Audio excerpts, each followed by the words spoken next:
Okay. So I'm Boris Jakubowski. I'm the lead of the CodePeer team at IDACORE, so I will explain what we are and what CodePeer is, and I'm going to talk to you about what we did this year, basically, and most of it was switching the AIDA version of Infer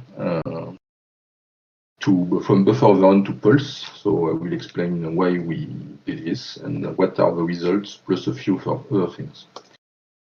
I'm going to start just by a bit of context. So IDACORE is the leading provider of AIDA solutions. So we are 160 people, a big firm in multiple countries, and we develop various solutions for AIDA. In particular, we are basically developing and maintaining NAT, which is the AIDA front-end integrated in GCC. So upstream our developments, but we are developing NAT. We also contribute a bit to GCC's backend. And apart from the compiler itself, we are developing quite a few products related to AIDA.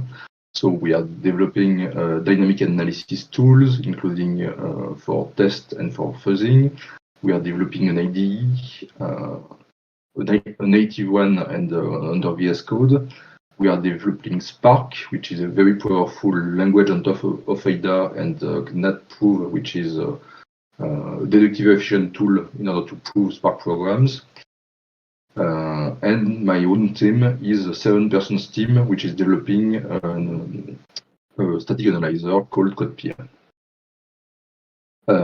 So CodePeer is basically AIDA code analyzer for AIDA code. So the initial goal of CodePeer was to be completely sound. So we wanted to flag all possible AIDA runtime errors. So AIDA has a powerful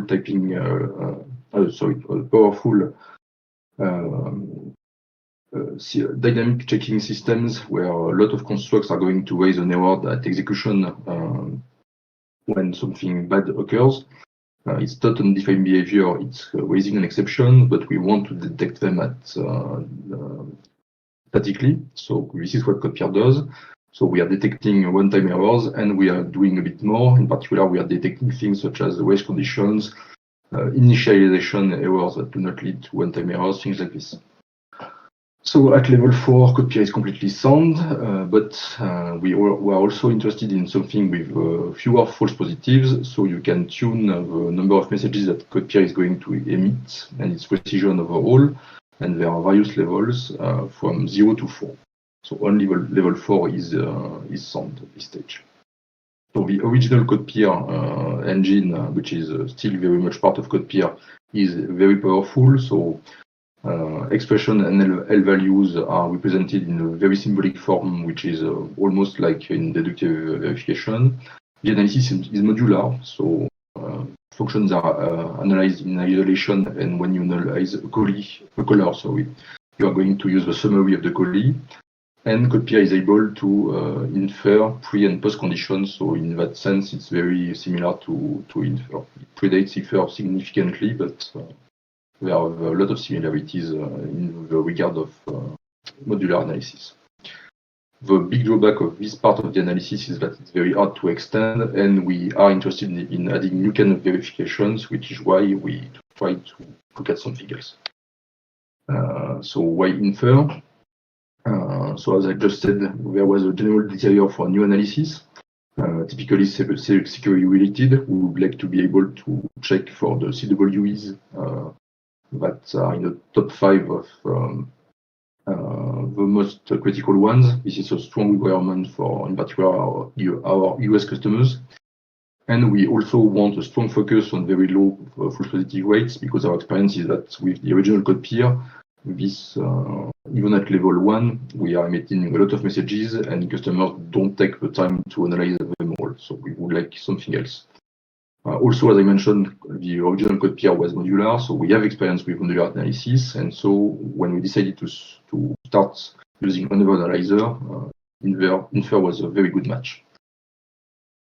So how do we incorporate Infer in CodePeer? So it's complementing the other tools that are in CodePeer. So CodePeer is actually the acquisition of 4 analysis backends.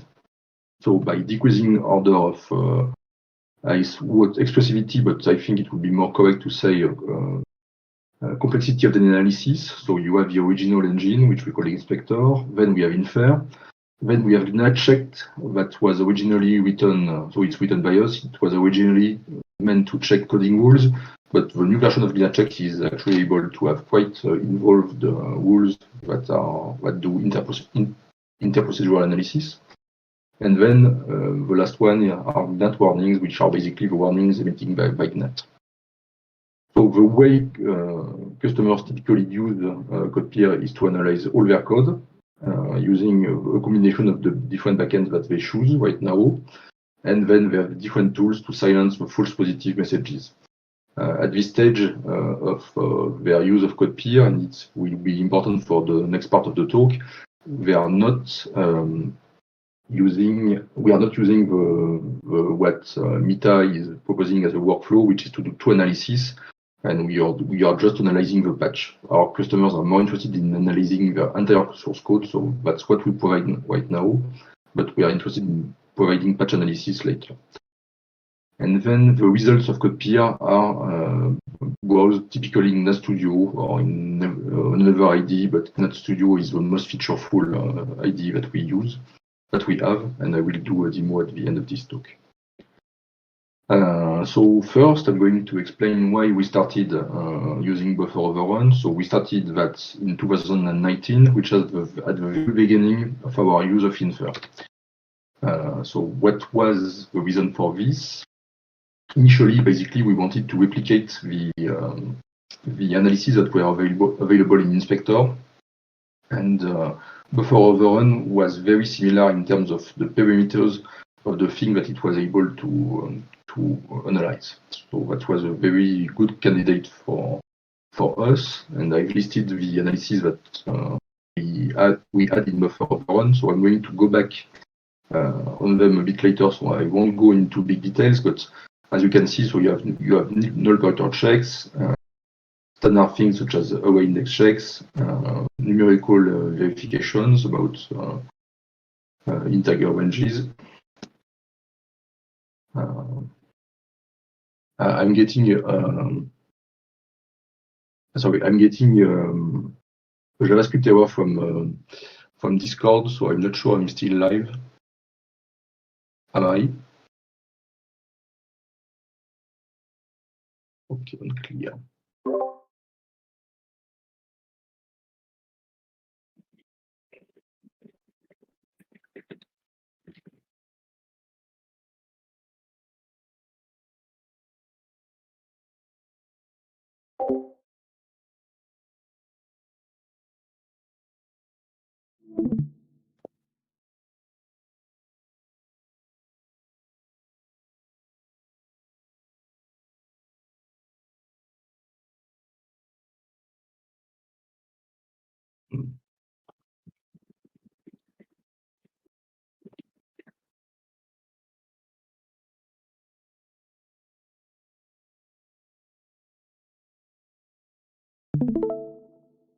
Okay, so before this, hopefully you can hear me. So as I said, I'm going to go back on the check, so I won't go into details. And something else that has been interesting for us was that there was some level of relationality in buffer in BO's analysis, and there was also path condition in precondition, which was very important for us because we wanted messages that were good to explain to users. So what we wanted to do was to limit the number of false positives in BO, which was not there yet. So first, general note, limiting the number of false positives results in analysis which is unsound, which is fine, but it's a complete paradigm shift from what we see in the literature. So sometimes it's a bit hard to understand what we are doing, because when you do something unsound, it's not clear if it's something which is really desired, or because it's a heuristic, or if it's a bug. So it makes unsound analysis harder to write. We had some experience with unsound analysis with CodePeer at level less than 4 and especially at level 1. But this was done through filtering of messages after the fact. And basically what we were doing was to attach to all messages information about why they were emitted. And we were dropping some messages when we deemed them depending on too many things that were uncertain. So it's quite invasive for the analyzer, and it's not something that we wanted to reproduce. So instead, what we did was to keep only the messages that were judged as certain by BO. So basically, the crashes that were guaranteed to happen. But basically, it resulted in us removing almost everything that was emitted. So very, very good false positive rate, but very, very few messages too, which was not ideal, even on buggy code. Also, initially, we very heavily forked BO for various reasons. So it was a lot of maintenance. And then support of BO by Meta decreased. So it required less effort to merge back things, but it was not evolving a lot. So this is why we decided to switch to Pulse, and we prepared this big switch last year, and we did the switch in August last year. So why Pulse? There are two big reasons for this. First, it was very heavily developed at Meta. A lot of the new plugins are based on Pulse. And also it's false positive free by construction, thanks to incorrectness logic. So this is really something that was interesting to us, especially compared to the difficulty that we had in filtering things in BO. We knew that we would also gain some new analysis directly. In particular, we would gain analysis related to bad handling of dynamic memory, use after free or memory leaks. And this was very, very interesting to us because those analyses are not part of the original CodePeer, so we would be adding new functionality. And something else that was of interest to us, our customers had told us so, was detection of impure functions, because in AIDA you are supposed to write pure functions, or at least it's very much encouraged. And so detecting them was something that we wanted. And also something very important for us for the security-related analysis is everything related to taint, which is mostly written on top of Topol, and we really want to investigate this. So I've put on this slide a comparison of the perimeters of what we had with BO and Pulse. So it might seem a bit surprising because, as you can see, there are things that are stricken, and so we have actually lost quite a few kind of checks. But it's not the end of the world because those checks are, first, for most of them, very similar, and more importantly, they are also available in the rest of CodePeer. So we are not losing functionality in the product overall, we are just losing functionality within Infer, which is okay for us. So what we are losing basically is all the numerical kind of checks. So everything which is related to overflows or things like this, we think we will be able to get them back at some point, but when we tried, it was not the results were not so good. So for the moment, they are completely deactivated, including the checks that are specific to AIDA, and checks which are when you do, so for example, assignments to two arrays, so they must have the same type, the same size, and discriminant checks which are used for tag unions basically, which are very important in AIDA. So it's a bit of a shame to lose those two ones in particular, but for the moment we have decided to live with it. We have also lost assertion checks, basically because we have not encoding them, but it's not there is no deep reason. Null access checks are done basically in the same way in buffer overrun and Pulse. So for this we have not lost anything. And we have gained quite well, and we have also deactivated condition always true, always false messages. So those were messages that were already hard to get in BO, which were mostly noise at this stage, very limited benefits. And Pulse, since Pulse under approximate, makes no sense to say that a condition is always true or false. So it's not available, but we really don't miss them. In fact, we had started deactivating them in BO for us before that. So what we have gained, in case of failed preconditions, the messages from Pulse are much better than the ones from BO. So we are very happy about this, and it's really a game changer in practice because you can understand what is going on. So as I mentioned, we have gained analysis related to memory, which were new. And so we gain also two new analyses. One of them, we basically adapted the impurity to the AIDA front end. So we just detect functions that are impure. So in AIDA, you have procedures and functions, and you don't want impure functions most of the time.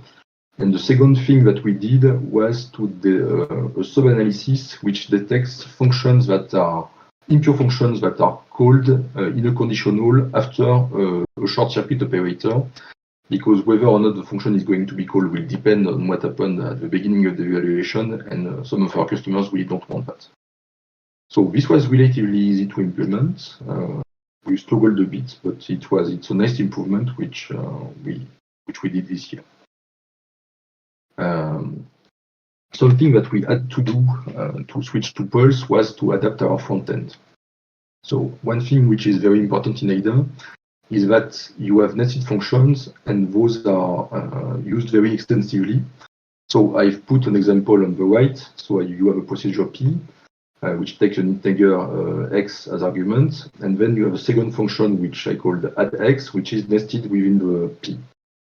This second function takes an integer y as argument, and returns the sum of x and y. So as you can see, x within addX is what we call an up-level function, which comes from the englobing procedure. So we needed to encode that in our front end. We were not completely confident in our ability to unnest things correctly, but Soja, so Java front end, and Clang both unnest. So the two front ends that we used as inspiration when we started the AIDA version of Infer were already unnesting. So it was a bit tricky for us. So we did weird things with buffer overrun, which I'm not going to rediscuss. I mentioned that last year. What we did for Pulse was to encode nested function as closures, basically, which is a very good fit in theory. Infer already supported the closures for C++ Lambda functions, which was good. But it was not completely good on the first try, because we broke a few assumptions that the analysis we are doing about the look, the shape of closures, if you want. In particular, the first argument was always self, because it was for dispatching calls. In our case, it was not the same thing, because it was just basically syntactic scoping. And so we had to fix this, and Mita ended up fixing that too. So now it's completely fixed. So what's the state of Pulse for AIDA? So the good news is that we had to modify very few things in the end, which is in very stark contrast of buffer overrun, where we changed tons of things and which make collaboration with upstream very hard.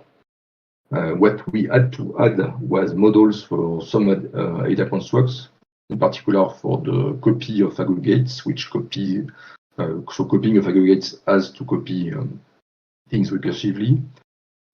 So we wrote those models, and they are very, very much simpler than their equivalent in buffer overrun, which was good news.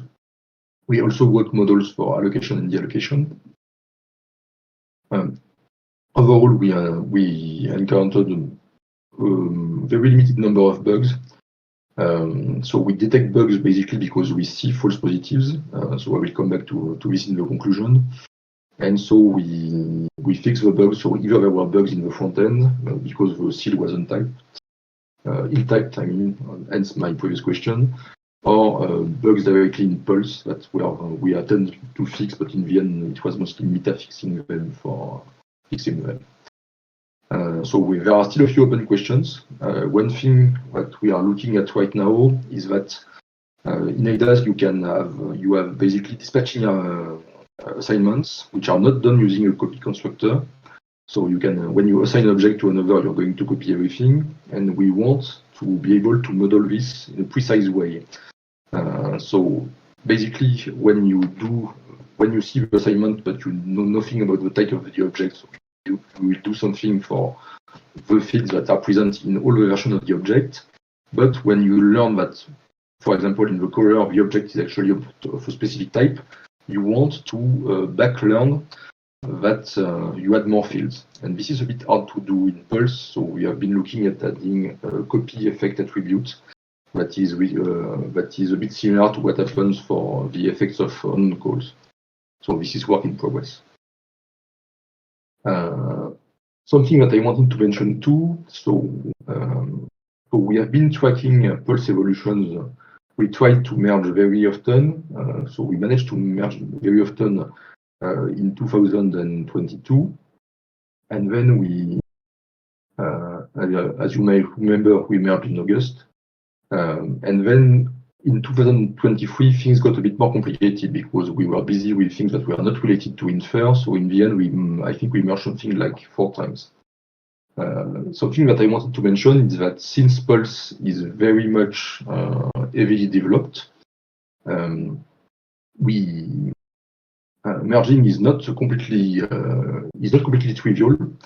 In particular, because we have very few patches, so technically merging is easy, but we need to look at the result of the merge, and it can have very big consequences on, in particular, on our internal testing and our big test suites. Last year, in particular, there was a very visible merge because the strategy to choose which disjuncts were being kept by Pulse when there were too many of them changed completely, and so overall the results were better. But the analysis times were also significantly higher after that, so it was very visible in our test. So we need to adapt to those changes. It's time consuming, but we see a lot of improvements, so we are very glad to be able to mostly track what Mita is doing. Now I'm going to discuss things that are not completely related to Pulse also, although there are quite a few links. The first thing that I'm going to talk about is incrementality. And so we want Infer to be incremental for our customers, and we want also incrementality to work for capture and for analysis. So I'm going to discuss both. Sorry. So I'm going to start by incremental capture. So one thing that we noticed a long time ago already is that in some cases capture phase is slower than the analysis. So maybe the often now is a bit too strong, but it happens quite a few times, in particular on some files that our front end does not like. So it's surprising, but Mita confirmed that it's just not us. And anyway, we don't see many ways to improve the capture time. So what we want to do is to have an incremental capture. So just to capture only the files that have changed since the last analysis. And so when you do that, you recapture the files that have changed. You need to capture also the files that are with CFG might be impacted by the files that have changed. And you need to invalidate the summaries for the calls that have been recaptured. In a nutshell, I'm going to be much more precise later. So as it happens, implementing incremental capture is not obvious at all for us. So for most frontends, I expect that incrementality comes from the builder itself, because most of them are incremental now if they have the object of the previous build. In our case, it does not work like this. So there are 2 reasons for this. First, the compiler for IDA is a bit slow, so that would not be ideal in our opinion. Plus, we really want to analyze code that does not compile in order to produce good experience in the editor. So we cannot use the real compiler. So as a result, our frontend does without that. And we don't have dependencies between units. So we are able to replicate this functionality using the IDA library that we use to do the parsing. but it's not built in as it was, as completely built in as it would be with a builder. And so since we have to rewrite everything ourselves, basically what we can do is to have very fine-grained incrementality. So we are going to recapture and to reanalyze only functions that have changed, or procedure or functions. So if within a file things have not changed, only types have not changed, for example, only a function has changed, we are going to recapture only that one. So it's very powerful in terms of what gets reanalyzed, but it's also very complicated to get right because you must know your language very well, and you must know your front end very well. For example, if you your front end starts doing some inlining, you have to be very careful on what you recapture. For the incrementality of the analysis, things are simpler. So what you need is a color-collie relationships, and sorry, it's invalidate here, it's not invalid. When a collie changes, when a collie has been recaptured, you need to invalidate also the summary of the color because it needs to be the analysis needs to be recomputed. So the AIDA frontend is very special in that regard because we know absolutely all the calls through the dispatching operation, so through objects or through pointers, because we chose to encode all of the possible targets directly in the AST of the subprogram. So I gave an example on the right, but it's very simple. We just have a look at the different possible functions that a function can be, because we have another approximation of all of them, which is given to us by our parser.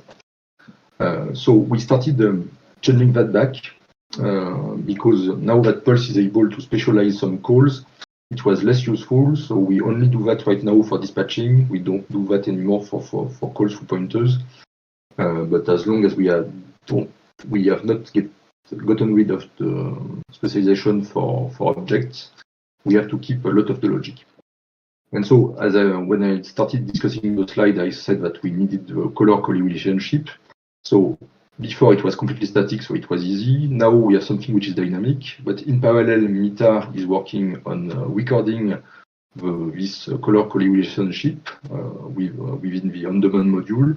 So our plan is to integrate within those efforts in the short term. So I'm going to give you a brief overview of the very delicate way incrementality is done in the AIDA version of Infer. In the AIDA frontend for Infer, I mean. So what is important here is that incrementality analysis is only there. Everything else is about incrementality of the capture. So first we have the pre-analysis, which is the component that gives us the targets for dispatching calls and for calls through a pointer. And so once they are computed, they create indirect dependencies. So when you have a function which is called by another through a pointer call, this creates dependencies and so on. So we made the pre-analysis incremental in order to be able to track those indirect dependencies after some files have changed. So next we use checksums to see which files have changed on the disk. We use the reverse dependency graph of Infer to track which modules we must look deeply into. We recapture them, and then we use the syntactic call graph that Infer provides too. Sorry, the reverse dependency graph it actually comes from us. My bad. Here you have the dependencies between units, so that's something that usually the builder knows, but in our case it's the parser. And then once we have the syntactic call graph, we use fingerprints, which are this time at the level of the subprogram itself, and we invalidate all the summaries that depends on something that has been recaptured. So it's quite involved, of course. If the pre-analysis disappears, the logic of all this will change significantly, but we are actually quite proud of this result. So I gave you I put on this slide some benchmarks. So for the column on this graph, the column on the left is the basis. So this is the analysis of the code of CodePeer itself. So all the ADA code of CodePeer analyzed by Pulse. And as you can see, so you have the book component is the pre-analysis. So the pre-analysis are give results that are important for incrementality, but they are not incremental themselves. So the time is constant throughout all the runs. Then you have the time of the capture, and you have then the time of the analysis. So on this code, for example, you see that capture and analysis take almost exactly the same time. And then we randomly mutated some part of the source code, and we counted how many checksums, so in terms of the number of subprograms that were modified, were invalidated. So this is the axis here on the x-axis, and the time that the different phases took. So as you can see, as I mentioned, pre-analysis time is constant, and then you have variations on the time of the recapture and the reanalysis. So the histograms themselves are mean time, and then you have using the orange curve here, it's the total time, the max total time. So as you can see, there is an outlier here, for example, with two invalid checksums. Everything takes almost as much as the original capture, but most of the time it's very significantly faster. And then you have a second graph which shows how the relative time.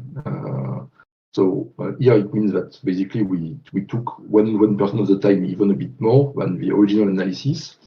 And here you see when the analysis took something like 7% of the time, and the graph is very much skewed towards very little reanalysis and recapture times. So this incrementality is really working. Next, I'm going to discuss determinism. So something that we really want is to have deterministic analysis. So why is that? As I mentioned, so the ADA call graph is very well. The ADA frontend is very special because we generate a lot of edges for static possible calls, and so this results in very dense static call graphs where you have edges all over the place in your graph and a lot of regression cycles.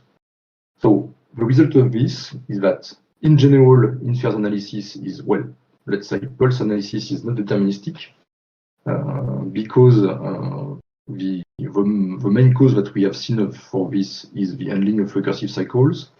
And with our very dense graphs, in which we have a lot of recursive cycles, the non-determinism is very visible. So it's hard to explain to customers. So we have had questions about this. And also, it's very problematic for continuous integration because you can get different results which are both correct for infer. So in a nutshell, why do we have non-determinism for recursive for cycles of regression? The problem is that recursion is not handled in a correct, in a sound way, let's say. The effects of the last function to be analyzed in the cycle are completely approximated. And so you are going to create a very simple summary for that one. And when you will go back to the callee, you will create another summary which is less approximate but still, and so on. And so if you start analyzing the cycle of recursion, the recursion cycle from somewhere else the next time, you will get different summaries and different results. So what we have decided to do is to write basically a new scheduler for the on-demand functionality of CodePeer, which would be deterministic by construction.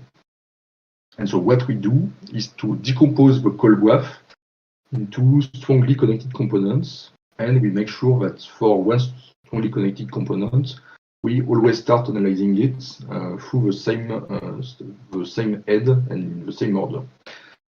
So here I've written an example call graph. So the arrows are from caller to callee. And as you can see, there are three strongly connected components. So the top one, the middle one with 2 nodes, and the generate one, which has only 1 node.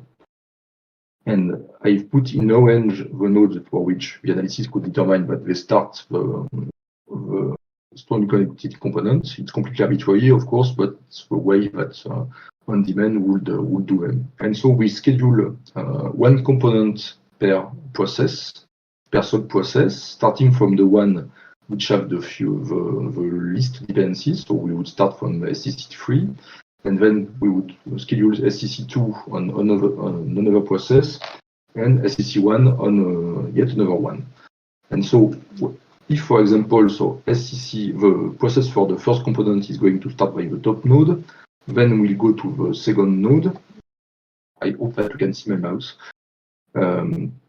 And then it would require a summary from the. So it would require a summary from this node from the second component, and if the process which does the second component is taking time, then the first process will have to pause until the computation, the summary for this node is being done, basically.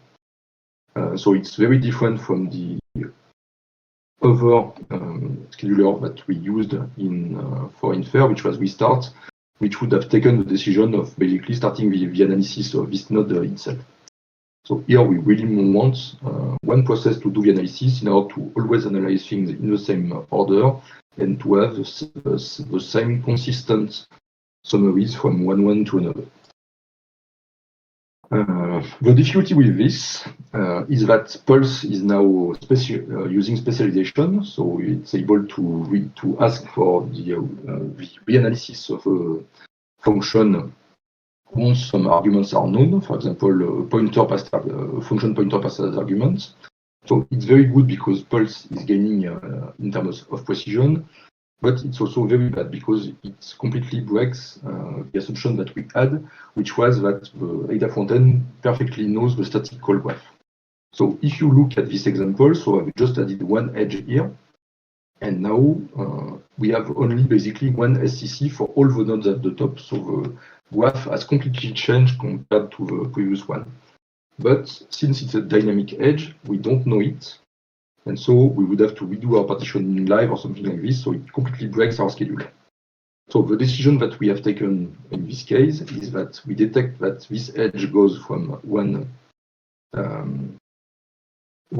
previous SCC from another, and we treat it as unknown call. So basically we are trading precision for determinism.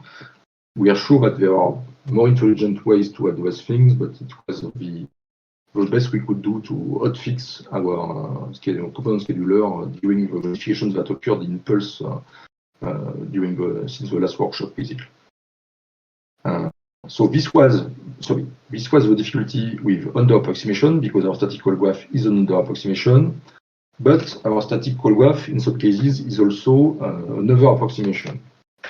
So if it's again the example from the beginning, but here I've put this edge in a different color. So imagine that this edge is actually dead for Pulse. So that means that we must one way or another schedule the analysis of this node, because if the second process only does the node here, this one is never going to get analyzed, and then the first process is going to be stuck. So this is not that complex to do, but we must ensure that once we are finishing a function, we analyze the functions that are reachable for the edges that were visible in the static call graph. And so this brings us to this last slide about determinism, which is that concurrency is hard, to the surprise of absolutely no one here, I think. What we have observed is that in some cases, which are quite degenerate, but unfortunately they still happen, so the statistical graph is so off compared to what on-demand is asking that all processes are waiting on the results of another process. So basically, the entire analysis is deadlocking. So what we do in this case is that the component scheduler discovers those deadlocks completely dynamically, And once we have discovered that so everyone is deadlocked, we say to the process which was started first, which is supposed to be analyzing the most important components in terms of dependencies, to basically steal the analysis from some other process and to proceed where it was stuck. So if I go back to the example here, assuming for we have this assuming that the second all the processes are stuck. Maybe the second process is going to be stuck because it's waiting for the first one to do this edge. If they detect that they are stuck, the second one will say, "Okay, I'm stuck. I will do it myself, and I will do this analysis. Then that one, then that one, then that one." So this is a bit reminiscent of what we was doing, in the sense that it was going on with the analysis. So it seemed to be working, but it was very hard to fine-tune. The implementation is not perfect right now because given the way on-demand is done, the sub-processes are taking the decision of stealing a component from another one. It's not ideal. We would like the main sub-process to do that instead, but it's not completely obvious. And we need to change the way processes communicate in on-demand, which is not trivial. Okay, so I'm going to go back briefly to Pulse itself, and I'm going to do, it's not really a demo, it's just to show you what the result of Infer within Ada Core's interface looks like. So I'm going to change what I'm presenting. Let me see here. Okay, so I'm going to stop presenting this. Wait, and I'm going to present this instead. Okay. I try to maximize the size. Hopefully you can read it. So this is GNAT Studio, this is Ada Core's IDE. So you have Ada code here, and here you have the list of messages that Infer has emitted. So you can fold them. So it's a big piece of code, which is basically the dependency manager for Ada. And here we are in a sub-library. And what you can see, so this is really bleeding edge analysis because it's the result of merging back the recent developments of Pulse in our Infer. It's not even in our master. We are finalizing this merge right now. And so you can see use after free back twice. So here it's very well explained. So use after free, call to JSON adjust, eventually access a memory that was invalidated. So adjust is an Ada function for types that are called that are managed basically. So it's a function. It's a finalization. Well, it's not a finalization function. It's another function which is I won't enter into details, but the backtrace is very nice. So you have the invalidation part of the trace, which is presented here. And you have the use after free part of the trace which starts here. So this is very new because previously we had only one part of the trace and it was not very understandable. Well, the part that was there was great, but the other one was pretty complex to understand. And so now we have both and it's great. And so everything is you can navigate. So yeah, and it's quite a few messages at the same line, but overall. At some point, we are going to navigate something else, and so you have full inter-procedurality context, so it's very easy to see that to understand the message. In this particular case, it's a false positive, but it's because the finalization for this type is quite complex. So this is something that we are working on, and I think it's not related to Pulse; it's purely related to our front end. I'm not completely sure, but the person who knows is in vacation, so she won't say the contrary. Let me go back to my talk. Okay. So, conclusion, next steps in this order. So I wanted to go back to give back a bit of feedback on switching to Pulse because it was a huge decision for us. As you saw, we lost some checks, so it was not something that was easy initially. So The feedback from the team is very happy with the change, but more important is the feedback from Copia users. We don't have a lot of feedback from external users right now, from customers, because we released in January, and they typically do not update very fast. But we have feedbacks from Copia users that are not in the Copia team, but who are at Idacor. And the feedback is completely anonymous, and it's great. So messages are all great. When it's still a false positive, the code is so complex that it warrants refactoring. And the backtrace, so we call that backtrace because that was the old name in CodePeer, but with the path condition makes it incredibly easy to understand what is happening. So that's very positive feedback from everyone who tried. And the false positive are either bugs in Pulse or in the front end, which is great because that's the difference with buffer overrun. Now we know that there is a bug somewhere, and so we know that something must be updated. So what do we want to do this year? Well, we are at the middle of the year, but still the year is not finished. So we want to upstream really everything. So we want to upstream our fork of restart. We don't really use it anymore, but we think it's slightly better than the current restart scheduler. I presented that last year, but we had no time to upstream the diff. We want to upstream the component scheduler because we think it can be useful with the changes that we have done to support Pulse specialization. We want to upstream the Windows port of Infer that we have been carrying for years. So thanks to Jules nudging us heavily, we finally started this effort, and we have upstream 50% of the Windows version. So we are really going to try to upstream the rest. And we want to, while we are at it, to upstream the ADA frontend itself. We really want to finish the work on incrementality because unfortunately it was the work by a student last year that we hired. So we have been working on it on and off. But since components kept breaking, he was also fixing components. And so basically the work on incrementality is not finished. So since the beta guys are working on it right now, we'll change the way we do incrementality for the analysis. But we still want to merge to finish and to have it in our master.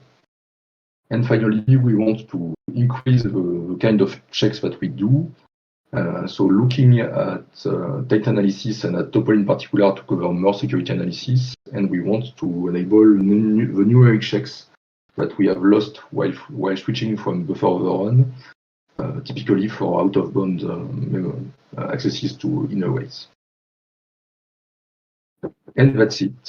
So I wanted to thank my team and also to thank all the people that I interacted with at Mita, which have been very helpful all these years. So Jules in particular, but everyone else too.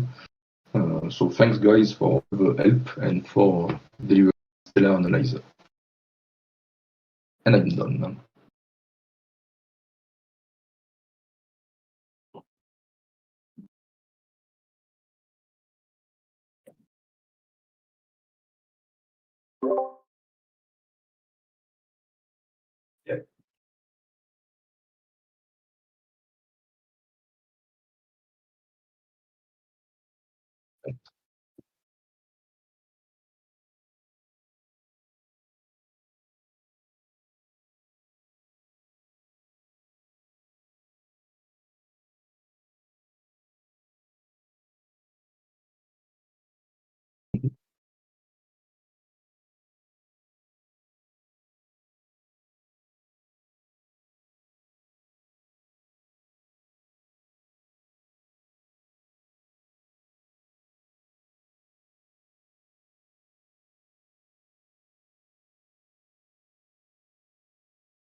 Yeah, that's a very insightful remark.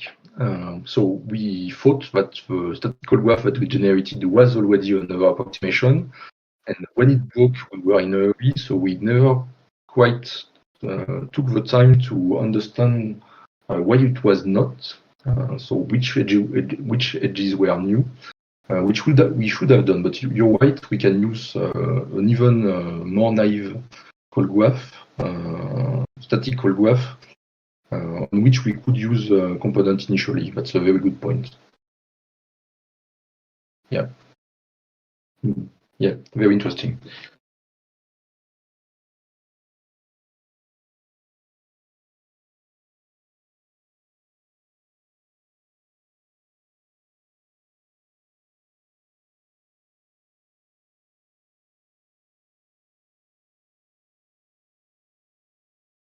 Mhm.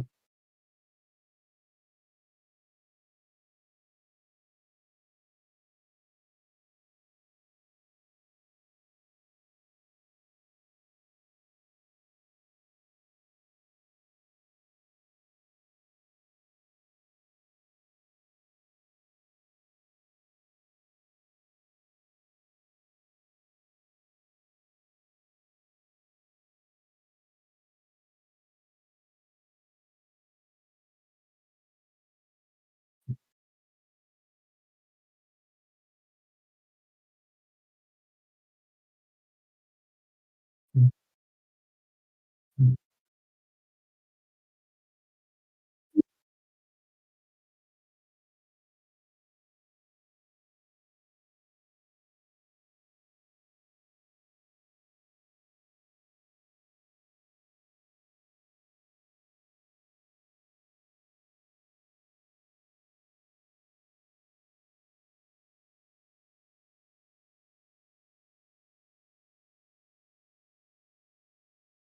Mm.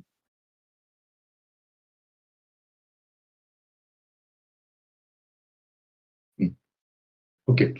So thank you, David. It's very interesting too. So I'm going to not repeat because, but to summarize what you said, because apparently they do not hear you on YouTube.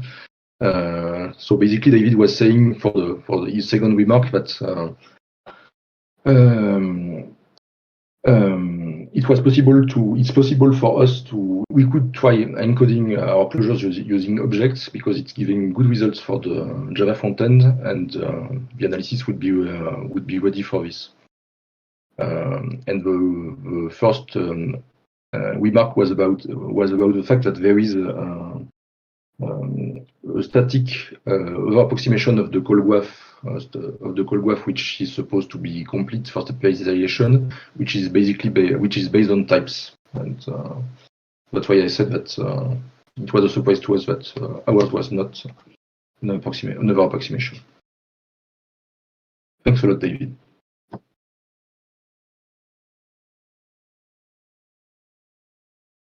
Yeah, sorry, I was a bit long. So yeah, the Windows. Sorry, I use question very well. Go ahead.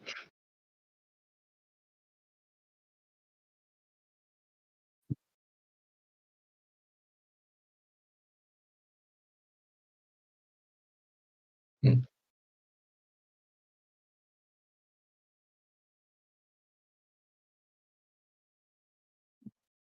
Basically, we all the so the question is okay, yeah. So thank you, Akos. All the time that we have been able to dedicate to incrementality was to have this meeting with you a few months back, um, and then have a look at the new API, which we think is great. But since component is broken and we have prioritized determinism, which we really need to in our development process over incrementality. So that's but Maël is who developed all about incrementality is leaving Adacor in a few months. So this will be his next objective for the time he's still at Adacor. So hopefully by September we'll have something. But no big blockers on our side.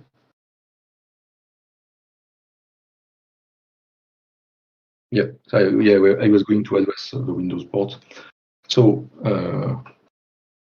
basically, the Windows port is the last thing that is missing for the Windows port, what we have already merged is using system calls that are not available on Windows. So, for example, now we use Infer can use fork exec instead of fork. What is missing is that there are still some dependencies that do not compile on Windows. In particular, core Unix.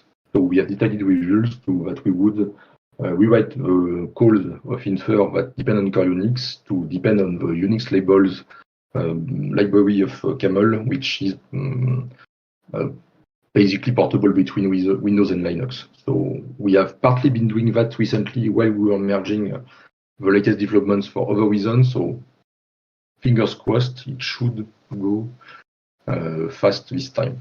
So I really hope that we will have something before, let's say, October. But at this stage, I'm not giving. I don't have any more certainties, but that's my hope.